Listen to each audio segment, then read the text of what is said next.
In this moment, gathered together, we say to you, Father, Mother, God, your peace, your joy, your presence is called upon to be here in each individual, each and every child of God here, being filled with your presence.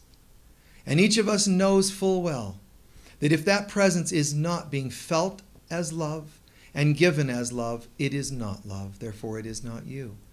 Fill us, Father, Mother, God. We call upon your Holy Spirit to pour into us so that every particle of our being can be set aside if it's ego and lifted up if it's your presence as the Christ within us. For this we give abundant thanks. And we give thanks that you can guide us to share this with one another and celebrate the presence of our Creator in and through us. And so it is. So we're co-creating, we're sort of creating, I should say, a make-believing, a parallel world, a parallel universe, one that's really there's God, and then we overlay illusion over it. So this starts to happen. And so at that point, symbolically speaking, using the body as a metaphor, that which is God here, we can stay connected to. That's why there's a trinity of chakras up here, because that's the trinity of God. The Father, Son, and Holy Spirit. The Father, Mother, God, but there's also the Son, which is a symbol of its children. So we're part of the Trinity of God. So we could stay up here. Now that doesn't mean in a practical way that I'm saying to you, let's not be in our bodies and let's just float up into the crown chakra the rest of our lives. Not a good idea. You wouldn't be safe on the road, obviously. But up in here, this is the God consciousness. And that God consciousness, now that we said, what would life be like if we were separated, we went into another space. So we created other worlds besides God's. So there was and is really only God, but when we say, what would life be like if we had illusion? The illusion of being separated, we now created other worlds which really don't exist but because they're illusions.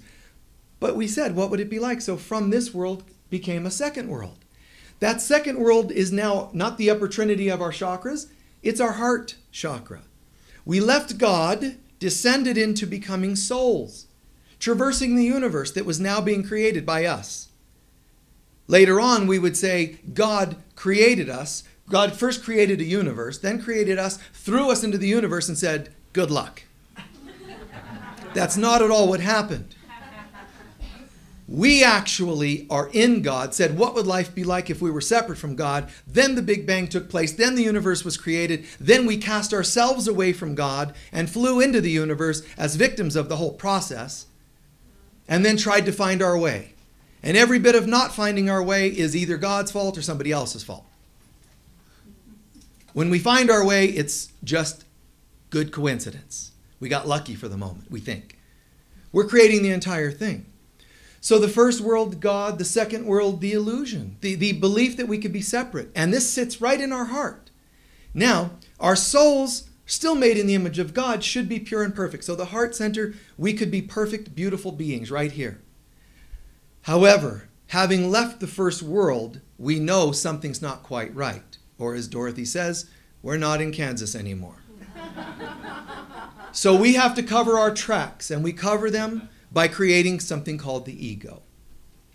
In our soul, then, is our original God, Christ mind, but is also something else called the ego. The ego hijacks the soul because it was given permission to do so. It hijacks the soul. Never at peace, never at rest, never easily can the soul just turn and say, your will be done, and then ascend back into God. That would be a good way to go. But even when you get or give opportunities to people to say, wait, choose again. Choose again. Wait, it's not too late. Right now, choose again. Let's get back to God. The ego has taken control, and it will not allow that. It'll do all that it likes to do and has trained itself to do to keep control of the situations, in our lives.